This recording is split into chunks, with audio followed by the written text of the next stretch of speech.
اچھا جی شہاب صاحب، اب آپ سے کہاں کی بات کی جائے، کس ملک کی بات کی جائے، اس لیے کہ آپ کبھی ان کبھی آؤٹ، کبھی 3 سال باہر، کبھی 6 سال باہر. ابھی تو میرے خیال میں آپ کو یونیسکو کے بورڈ کے جلسے سے آئے بھی 4 دن بھی نہیں ہوئے ہوں گے، 1 ہفتہ ہوا ہوگا میرے خیال میں. نہیں 4-5 دن ہوئے ہیں. ہاں، لیکن امید ہے کہ آپ اس ملک کی اور اس میں جو کچھ لکھ رہے ہیں ہم لوگ اس کی خبر تو رکھتے ہوں گے. اس کی خبر تو ضرور رکھتا ہوں. میں تو اپنے تراشے بھیج دیتا ہوں، باقی تو نہیں بھیجتے نا. وہ حاصل کر لیتا ہوں کہیں نہ کہیں سے. ہاں ہاں. تو اچھا یہ مجھے بتائیے، مجھے معلوم ہے کہ جب بھی آپ جاتے ہیں، کم از کم پہلے کا مجھے معلوم ہے آپ بڑے بڑے وعدے کر کے جاتے ہیں لوگوں سے کہ میں یہ لکھوں گا وہ لکھوں گا. اور بلکہ ہمارے دوست فخر ماتری مرحوم، انہوں نے تو کئی دن خالی صفحہ چھوڑتے رہے کہ آج کی ڈاک سے آنے والا ہے، آج کی ڈاک سے مضمون. یاد ہے نا، آپ ان سے بہت وعدے جی کیے. ہاں جی ہاں. اچھا، پھر آپ نے کئی وعدے پبلکلی بھی لوگوں سے کیے کہ میں فلاں کتاب میں لکھ رہا ہوں، فلاں کتاب میں لکھ رہا ہوں، فلاں کتاب میں لکھ رہا ہوں. اس میں وہ سفیر کیا ہے؟ روزگار سفیر. ایک روزگار سفیر تھا، اور کیا تھا؟ ڈپٹی کمشنر کی ڈائری. ہاں. اچھا، وہ ڈپٹی کمشنر کی ڈائری تو آپ نے بہت کچھ لکھی. وہ تقریباً مکمل ہے. مکمل ہے تو لیکن مشکل یہ آ پڑی کہ ڈپٹی کمشنری کے بعد میں کمشنر بن گیا، پھر سیکرٹری بن گیا. تو پھر خیال آیا کہ یہ سب چیزیں ملا کے ایک بیوروکریٹ کی ڈائری قسم کی چیز. بالکل ٹھیک ہے. نہیں، نام اس کا ڈپٹی کمشنر رکھیے. دیکھیے ہمارے گاؤں میں دیہات میں بڑی بوڑھیوں سے، ان سے اب بھی پوچھے تو ان کو سیکرٹری ویکٹری کا کچھ علم نہیں نا، جوائنٹ سیکرٹری کا پتا ہے. ان کے لیے ڈپٹی کمشنر جو ہے وہ الٹیمیٹ آدمی ہے. یوں تو خیر پٹواری ہمارے لیے بہت بڑی چیز ہے. بس اب قریباً مکمل ہو گئی ہے حاکم ضلع. تو وہ میں یہ چاہتا ہوں کہ جو آپ کے، وہ تو خیر رسمی طور پر جب آپ ڈپٹی کمشنر تھے، اس کے بعد اور حیثیتوں میں بھی آپ ڈپٹی کمشنر رہے ہیں یا آپ کے اور کولیگ رہے ہیں. تو ڈپٹی کمشنر وہ ان سب کو اس میں شامل کر دیجیے. یعنی جو بھی آپ ایگزیکٹو کسی میں رہے ہیں، میں تو صرف ڈپٹی کمشنر ہی آپ کو ٹریٹ کروں گا اس لحاظ سے. جی. ویسے یہ بتائیے کہ ڈپٹی کمشنروں سے ادب کو کیا فائدہ پہنچا، یا ادب سے ڈپٹی کمشنروں کو کیا فائدہ پہنچا؟ اس لیے کہ آپ کے علاوہ اور بھی یہ دوسروں کا تو پتہ نہیں، مجھے ایک فائدہ ضرور پہنچا. کیا؟ کہ جب پاکستان بننے کے بعد میں نے ایک طویل افسانہ یا خدا کے عنوان سے لکھا جی، تو مجھے ایک روز نوٹس آیا جی، مسمی قدرت اللہ شہاب، جی، پتہ نامعلوم، کہ تم کراچی کے فلاں تھانے میں حاضر ہو کے اچھا بتاؤ کہ یہ کتاب بین کیوں نہ کی جائے. اچھا اچھا اچھا. کیونکہ یہ اس میں کچھ باتیں باغیانہ ہیں، کچھ گستاخانہ ہیں وغیرہ وغیرہ. تو میں وہ سمن حاصل کر کے پا کے تھانے میں حاضر ہو گیا. اچھا. اور جب میں نے اپنے نام کے ساتھ CSP لکھوایا تو تھانے دار صاحب نے چائے پلائی، اٹھ کے ہاتھ جوڑے ہوں گے اور وہ سمن پھاڑ کے پھینک دیا. دیکھیے یہ تو بڑی اچھی بات ہے. ہم تو CSP چونکہ نہیں ہیں، ہمارے ساتھ تو یہ سلوک نہیں ہو سکتا. اس لیے آپ زیادہ باغیانہ باتیں بھی نہیں لکھتے.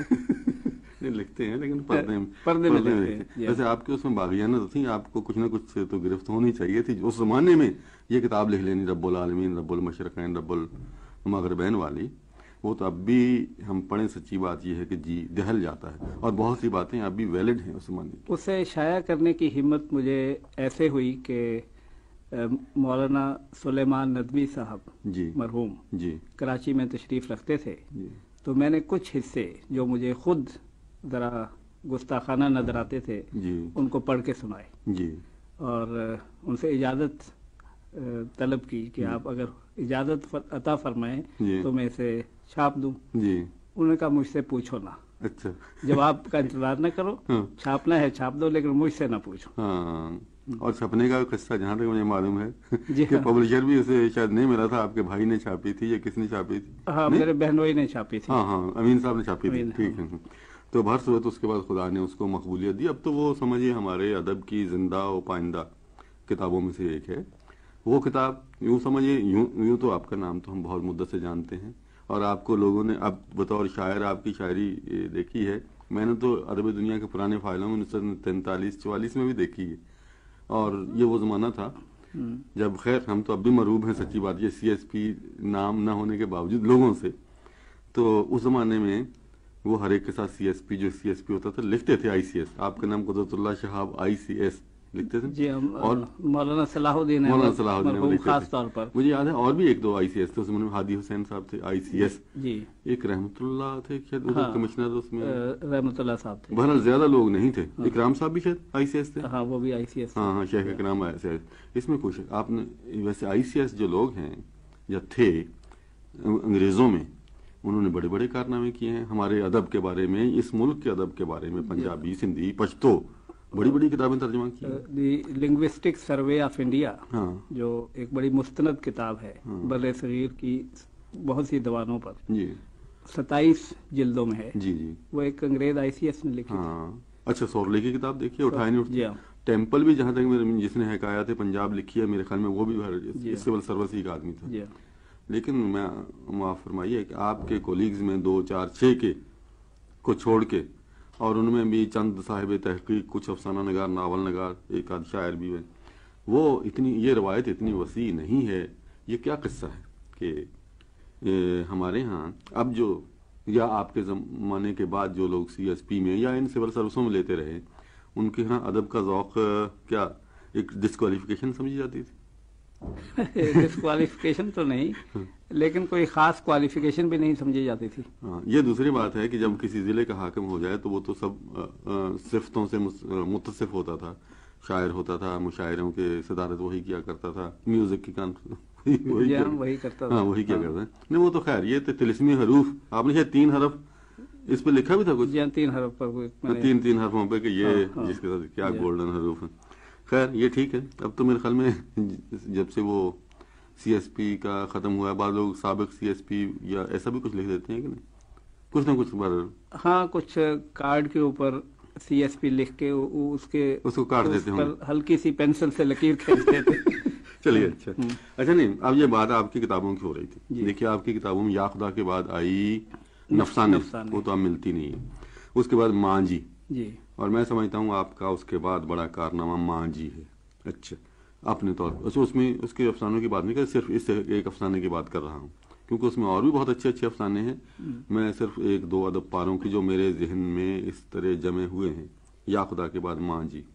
پھر یہ آپ نے اپنی شریک حیات عفت کے متعلق جو مضمون پچھلے دنوں لکھا تھا یہاں کے کسی پرچے میں, مجھے اس کا عنوان یاد نہیں ہے, لیکن وہ بھی اس کا عنوان میں نے بعد میں رکھا ہے آخری انٹرویو. ہاں وہ عجیب غریب چیز ہے.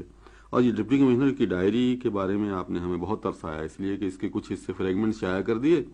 وہ اس زمانے میں داستان گو میں چھپے تھے, اس کے بعد سب لوگ منتظر رہے, اور آپ اس خیال میں رہے کہ اس کو پورا کریں تب چھاپیں. یہ نہیں, اب انشاءاللہ جیسے ہی کوئی پبلشر یہ بوجھ اٹھانے کی حامی بھرتا ہے, یہ آپ کی خدمت میں پیش ہو جائے گا. نہیں وہ تو پبلشر تو بہت ہے آپ کی کتابوں کے, کاغذ کم ہے. نہیں کاغذ ان اچھی بکنے والی کتاب وہ عذر کیا کرتے ہیں ان کتابوں کو جس کی نہ چھاپنی ہو. اب میں کہوں کہ میرا مجموعہ چھاپ دیں تو لوگ کاغذ کا قصہ, کبھی کساد بازاری کا, لوگوں کا ذوق, کثر نفسی فرما رہے ہیں. نہیں وہ بھی کرنی چاہیے کبھی کبھی. اچھا خیر, نہیں میں یہ پوچھ رہا تھا کہ اب جو ہے, اب آپ نسبتاً فارغ, پتہ نہیں کہہ سکتے ہیں کہ نہیں کہہ سکتے, بہرحال باہر بیرون ملک سفیر جب آپ تھے اس زمانے میں تو کچھ فراغت تھی, پتہ نہیں وہاں کی آب و ہوا تھی, آپ نے اس سے پورا فائدہ نہیں اٹھایا. وہ کتابیں جن کے وعدے آپ نے کیے تھے, ایک کا نام تو آپ نے کیا بتایا, روزگار سفیر, وہ تو میرے خیال میں آپ کو شاید اجازت بھی لینی پڑے گی. نہیں میں نے کبھی اجازت حاصل کر کے نہیں لکھا, لیکن اگر بشرط زندگی کوشش تو کروں گا کہ اس کو بھی مکمل کر لوں. ہاں یہ تو اس کو کرنا چاہیے. ایک اس کے بعد کچھ اور بھی 1-2 کتابیں تھیں, کچھ اسرائیلی کا متعلق بھی تھی. نہیں وہ تو ابھی نہیں چھاپ سکتا میں, لیکن ایک کتاب جو میرے ذہن میں تھی, اسرار دربار پاکستان. ہاں میں اس کتاب کا نام تو نہیں لوں گا جس کو ذہن میں رکھ کے آپ نے یہ, ہاں لیکن خیر وہ لوگ سمجھ جاتے ہیں. اب خیر اب تو یہ آپ کو معلوم ہے تاریخ پر سے پردہ اٹھا دیا جاتا ہے, 20 برس 25 برس ایسی کوئی میعاد ہوتی ہے جیسے انڈیا آفس میں ہے, 30 برس کی ہے وہاں پر. ہاں اچھا, اس سے مجھے یاد آیا, آپ حال میں انڈیا آفس میں یہ ہمارے مطلب پاکستان کے امور کے انچارج بھی رہے, 6 مہینے 8 مہینے کے قریب. اچھا وہاں تو میں سمجھتا ہوں, خیر ایک آدھ بار ہم نے بھی جا کے دیکھا ہے, وہاں تو علوم کے وہ خزانے ہیں کہ اگر ہماری عمر 50,000 سال ہو تو تب بھی شاید اس کا جائزہ ہم نہ لے سکے؟ میرے خیال میں مشرقی علوم پر خاص طور پر اس بر صغیر اور آس پاس کے ملکوں کے متعلق اتنا بڑا کتابوں کا ذخیرہ دنیا میں کسی اور جگہ نہیں ہوگا. جی جی. لیکن یہ اتنا بہت بڑا کام ہے. وہاں پر میں نے جو تخمینہ لگایا جی کہ اگر ہم اس لائبریری کو مائکرو فلم کریں جی ایک کیمرہ استعمال کر کے، پوری لائبریری کو، پوری کو اگر یا صرف وہ حصہ جو ہمارے متعلق ہے؟ سبھی حصہ ہمارے متعلق. ہاں انڈیا آفس کا مطلب تو یہ انڈیا کے متعلق ہے ہماری پرانی ہسٹری. تو اگر اس کو ساری لائبریری کو ہم مائکرو فلم کریں تو برٹش گورنمنٹ کا اور انڈیا آفس لائبریری کا اندازہ یہ ہے جی کہ ایک کیمرہ استعمال کر کے اس میں 400 سال لگیں گے. 400 سال. اور اس 400 سال میں جو اور 1,55,000 مائکرو فلمز اچھا بنیں گی. اچھا. اور ان کا وزن 70 ٹن کے قریب ہوگا. 70 ٹن کے قریب. جی. اور یہ بتائیے، خیر اتنا تو ہم نہیں کر سکتے نا 400 سال کا ہم سوچ سکتے ہیں. تو آپ نے جس کام کا آغاز کیا وہ کس پیمانے پہ کیا تھا؟ میں نے اس طرح شروع کیا کہ 1947 سے شروع کر کے پیچھے کی طرف چلنا شروع کیا. اچھا. تاکہ جو تاریخ قریبی تاریخ بے شک بے شک وہ ہمارے اس کی نقول اور اس کی فوٹو اسٹیٹ کاپی یا اس کی مائکرو فلم ہمیں پہلے مل جائے اور پھر ہم جہاں تک پیچھے پہنچ سکے رفتہ رفتہ پہنچتے رہے. اچھا، یہ آپ دستاویزوں کی بات کر رہے ہیں، کتابوں کی تو نہیں؟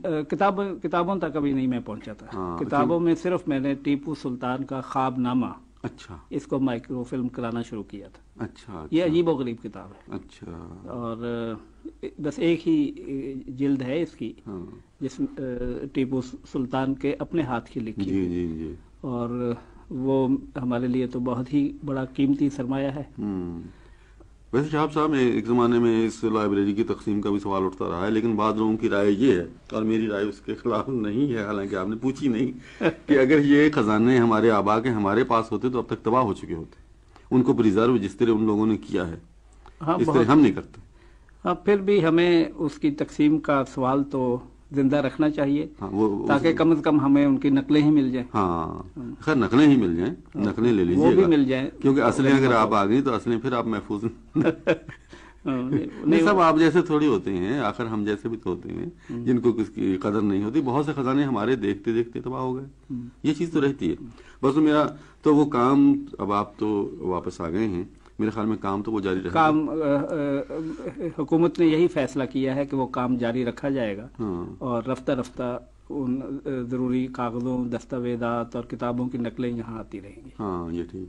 اچھا، اور بھی بہت سے دیوان، پرانی شاعری اور پتہ نہیں کیا کیا، بہت سے مسودے بے شمار ہیں، وہ بھی کریں گے. اردو کے، پنجابی کے، پشتو کے، سندھی کے، جو غیر مطبوع ہیں ابھی تک.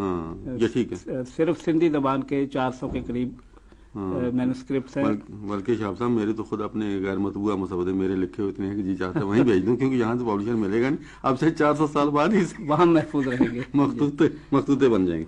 اچھا، شاعری کا ذکر تھا کہ شاعری ہم نے تو خیر دریافت کر لیا تھا آپ کو بحیثیت شاعر کے. بڑی اچھی نظمیں ہیں، 43-44 کی.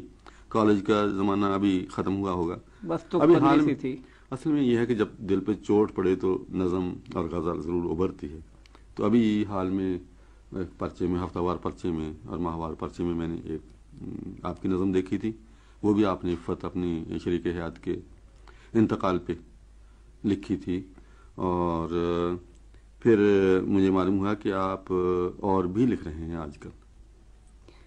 جی ہاں، کبھی کبھی کوشش کرتا ہوں. اچھا. نہیں اول تو خیر شاعر کے متعلق میرا یہ ہے کہ once a poet always a poet, یہ چھوٹتی نہیں ہے منہ سے، یہ ظالم لگی. وہ نظم تو ایک نیا گھر بنا لیا تو نے، وہ تو اتنی متاثر کن تھی کہ لوگوں کے آنسو نکل آئے. اصل میں جو چیزیں از دل خیزت بر دل عزت والی بات ہے وہی ہے. کوئی جو تازہ آپ لکھ رہے ہوں، اگر اس کا کوئی فریگمنٹ، کوئی ٹکڑا یاد ہو.